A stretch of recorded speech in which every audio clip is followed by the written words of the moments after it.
Hey everyone, my name is Jared Spiker, and I'm currently living in Honolulu, Hawaii. In Honolulu, I am a Honolulu police officer, and I've been a police officer for just over 3 years. During my time as a police officer, I've issued thousands of traffic citations, moving from seatbelt use to mobile use while driving, to stop signs and running red lights. I've also participated in hundreds of DUI arrests, which is drinking and driving. I've also been able to take place and see hundreds of motor vehicle collisions, and we've studied the reasons for the collisions and the safety measures we can use to make laws stricter to protect our passengers and their drivers. Today, I want to talk about something really important that is connected to our safety and our safety of our loved ones. People should realize how important are the seatbelt laws, how they can save us and the people around us. I'm going to discuss the problems we have in our country connected to these seatbelt laws and their solution. In our country, we know there's issues. Now we need to find the solution. That's the main thing, finding the solution to improve the safety of everybody. The first mandatory seatbelt law in the nation came into effect on December 1st, 1984, per the New York Times. Since then, there have been a lot of changes seeking to improve the safety of the drivers and their passengers, but it's still not enough. There's many more things we can do to improve. More than 60% of people who die in accidents were unrestrained. According to the FARS, 35,092 people died in a motor vehicle accident in the USA in 2015.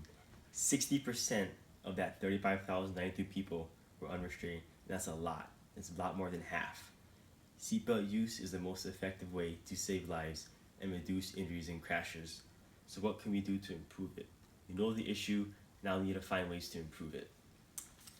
This year, law experts are pushing some of the states to tighten its seatbelt laws. And before I go into that, I want to talk about the distinguishment between primary and secondary law. The primary seatbelt law allows law enforcement officers to stop a vehicle and ticket them solely based on a driver or passenger not wearing a seatbelt. That primary law is effective in 34 states. And what I mean by that again is I'll clarify. If I'm doing patrol on duty, I see a vehicle driving, I see the driver not wearing a seatbelt, that's the only violation I see, I can stop the car and ticket that person for a no seatbelt violation.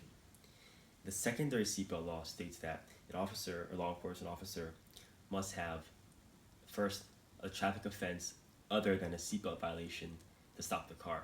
After stopping the car for a different violation, then the officer can cite the driver or passenger for not wearing a seatbelt.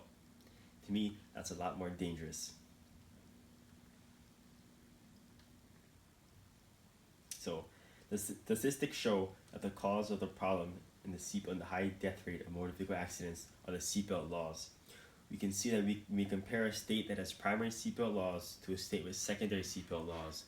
The state with the primary seatbelt laws, the injuries and fatalities due to unrestrained passengers and drivers are a lot lower than the states with secondary seatbelt laws, because the seatbelt usage is a lot higher in the primary seatbelt states.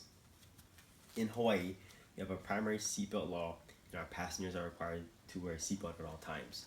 Our governor recently made it a law that everybody inside a motor vehicle has to be wearing a seatbelt, whether you're a driver, passenger, backseat, passenger, anything.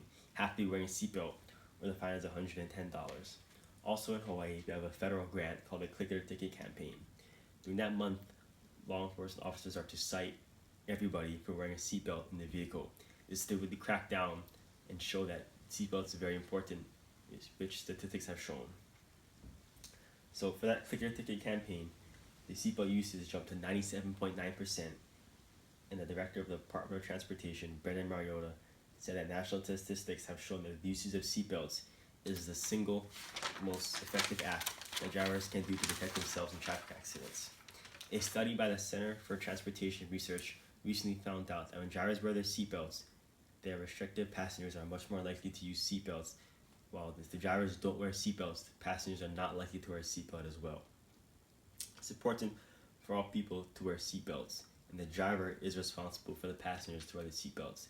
If the driver is wearing it, make sure your passengers are wearing it as well, and they should go hand in hand. An article last year called for a tightened seatbelt laws in Ohio. States like Vermont and Colorado make it a secondary offense if adults don't wear the seatbelts, but a primary offense if minors don't. Because Ohio does not have the same laws, 25 people younger than 15 died in vehicle crashes only during 2014. The lack of laws like this is the cause of many deaths in car accidents.